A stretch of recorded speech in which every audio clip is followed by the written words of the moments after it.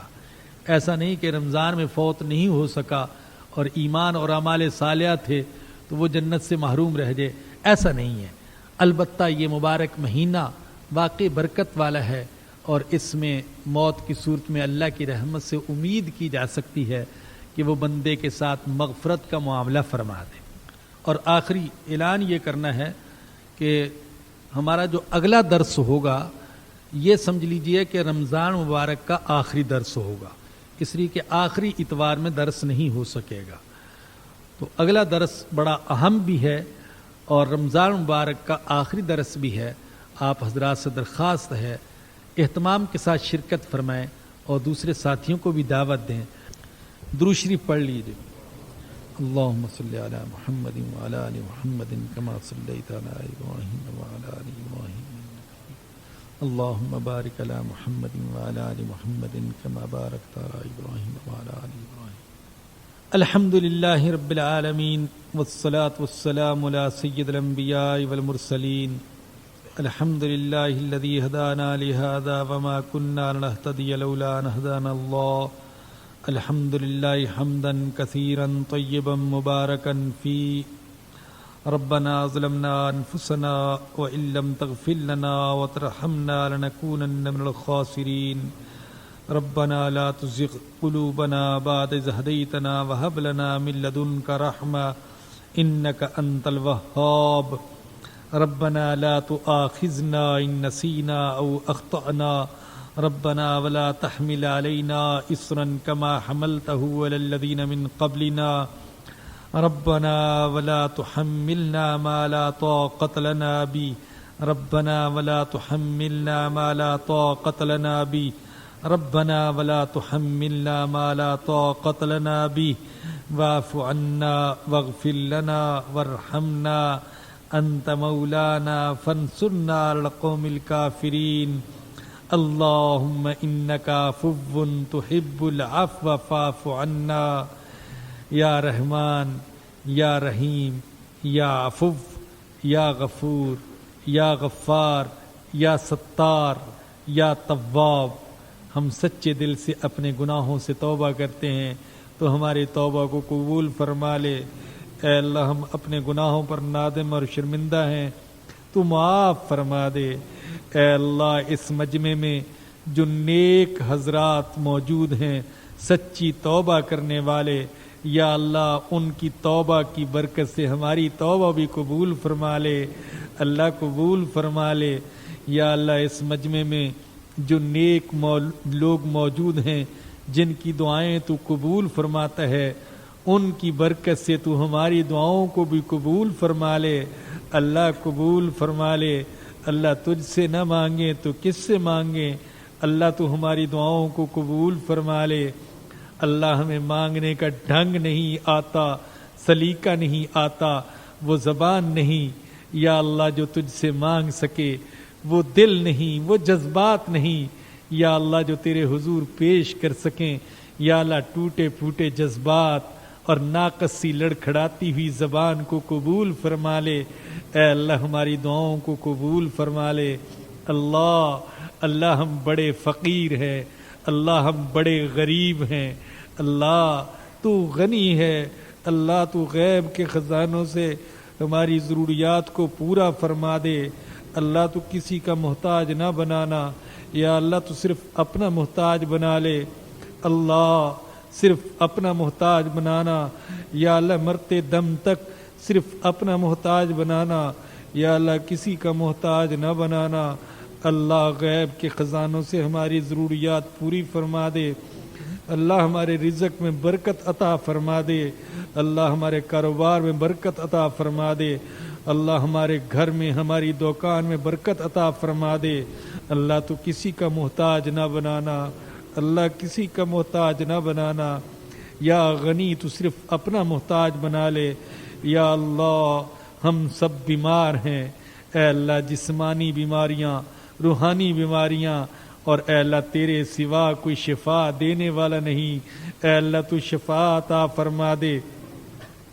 یا اللہ یہ بچی کے لیے جو لکھا گیا اسے شفا عطا فرما دے، سہیل بھائی جو 15-16 سال سے بیمار ہیں، اے اللہ تو ان کو شفا عطا فرما دے، اللہ تو عافیت والا معاملہ فرما، اللہ ہمیں کسی آزمائش میں نہ ڈال دینا، اللہ ہم بڑے کمزور ہیں، اللہ بڑے کمزور ہیں، اللہ بے حد کمزور ہیں، یا اللہ کسی آزمائش میں نہ ڈالنا، اللہ کسی آزمائش میں نہ ڈالنا، آزمائشوں سے بچا کر رکھنا، عافیت والا معاملہ فرمانا، یا مؤمن یا مہیمن یا سلام، تو ہماری حفاظت فرما، اللہ تیرے علاوہ کوئی اور حفاظت نہیں کر سکتا، اللہ دشمنوں سے حفاظت فرما، چوروں ڈاکوؤں سے حفاظت فرما، حاسدوں سے حفاظت فرما، اللہ شیطان سے حفاظت فرما، اللہ دین کے دشمنوں سے حفاظت فرما،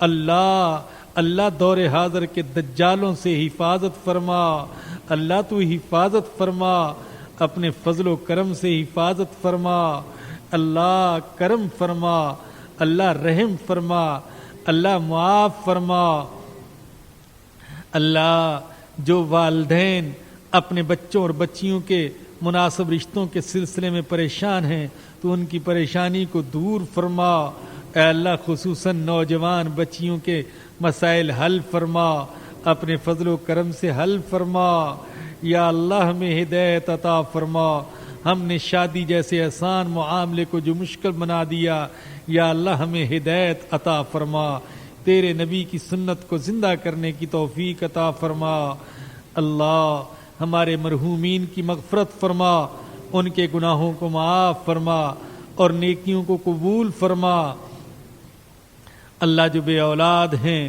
ان کو نیک اولاد عطا فرما، جو صاحب اولاد ہیں انہیں اور ان کی اولاد کو نیک بنا، اللہ جو بے روزگار ہیں ان کو روزگار عطا فرما، ہمارے مسلمان بھائی اور بہنیں یا اللہ جو انتہائی تنگی کی زندگی گزار رہے ہیں انہیں خوشحالی عطا فرما، ہمیں ان کے ساتھ تعاون کرنے کی توفیق عطا فرما، اللہ ماہ مبارک گزرتا جا رہا ہے، یا اللہ ہم سے کچھ بھی نہیں ہوا، اللہ معاف فرما دے، اللہ ہمارے اوقات کو ضائع ہونے سے بچا لے، اللہ محروم نہ کر دینا، اللہ محروم نہ کر دینا، رحمت سے محروم نہ کرنا، مغفرت سے محروم نہ کرنا، ہدایت سے محروم نہ کرنا، جنت سے محروم نہ کرنا، اپنی رضا سے محروم نہ کرنا، اللہ ماہ مبارک کی برکتوں سے محروم نہ کرنا، اللہ کچھ کرنے کی توفیق دے دے، جو کچھ کیا اس کو قبول فرما لے، اللہ اپنے فضل سے قبول فرما لے، اللہ کچھ نہیں ہو سکا، یا اللہ کھوٹے سکے ہیں، کھوٹے اعمال ہیں ہمارے پاس، اپنے فضل سے قبول فرما لے، اللہ قبول فرما لے، تراویح، روزے، نماز، تلاوت، عبادت، صدقہ، خیرات اللہ قبول فرما لے، اللہ اس درس کو قبول فرما لے، اللہ اس کو قبول فرما لے، اپنی بارگاہ میں قبول فرما لے، قبولیت اور مقبولیت عطا فرما دے، اللہ جیسے تیری رضا ہے ویسے بات کرنے کی توفیق عطا فرما دے، ویسے بات سنانے کی توفیق عطا فرما دے، سننے کی توفیق عطا فرما دے، اللہ نہیں ڈھنگ آتا، اللہ تو ڈھنگ سکھا دے، اللہ شرح صدر نصیب فرما دے، اللہ سینہ کھول دے، اللہ ایمان عطا فرما دے، اللہ ایمان کی حلاوت عطا فرما دے، ایمان کی حقیقت نصیب فرما دے، اللہ ہم ظاہر کے مسلمان ہیں، ہمیں حقیقی مسلمان بنا دے، اے اللہ ایمان کا نور عطا فرما دے، اللہ قرآن کو ہمارے دلوں کی بہار بنا دے، اللہ قرآن کو ہماری آنکھوں کا نور بنا دے، ہمارے غم اور پریشانیوں کا علاج بنا دے، اللہ قرآن کی اشاعت پوری دنیا میں کرنے کی توفیق عطا فرما دے، یا اللہ قلم سے، زبان سے، ہر طریقے سے یا اللہ اس کتاب مقدس کی اشاعت کی توفیق عطا فرما دے، اور اس کے ضروری تقاضے اور لوازمات تو ہی مہیا فرما دے، اللہ تو مہیا فرما دے، اللہ آسان فرما دے، اللہ آسان فرما دے، اللہ آسانی والا معاملہ فرما، اللہ ہمارے ساتھ سختی والا معاملہ نہ فرمانا، اللہ آسانی والا معاملہ فرمانا، اللہ ہدایت پر جینے کی اور ہدایت پر مرنے کی توفیق عطا فرمانا، اللہ ہمیں ایمان سے محروم نہ کرنا، اللہ ایمان کے بغیر دنیا سے نہ لے جانا، اللہ اپنے غضب سے بچا لینا، جہنم سے بچا لینا، اللہ آزاد فرما دے جہنم سے ہماری گردنوں کو، ہمارے آبا کی گردنوں کو، ہماری ماؤں کی گردنوں کو، ہماری ازواج کی گردنوں کو، ہماری اولاد کی گردنوں کو، ہمارے رشتہ داروں کی گردنوں کو، سارے مسلمان مردوں اور عورتوں کی گردنوں کو آزاد فرما دے۔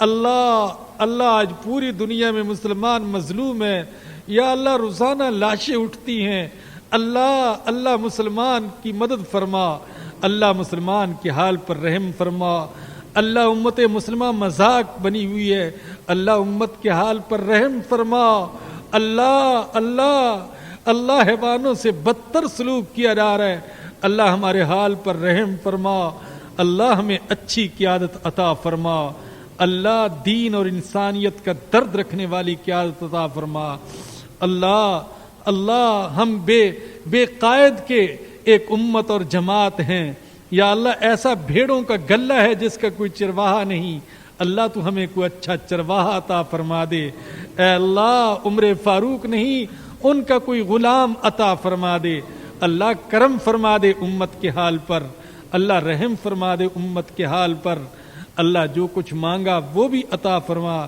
جو نہیں مانگ سکے اور ہمارے دین اور دنیا کے لیے بہتر ہے وہ بھی عطا فرما۔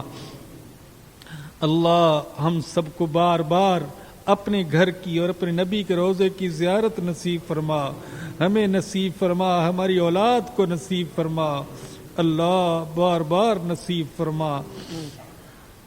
اللہ قیامت کے دن حضور اکرم صلی اللہ علیہ وسلم کی شفاعت نصیب فرما دینا، اللہ تو شفاعت نصیب فرما دینا، اللہ جہنم سے بچا لینا، اللہ جنت کے کسی گوشے میں جگہ عطا فرما دینا۔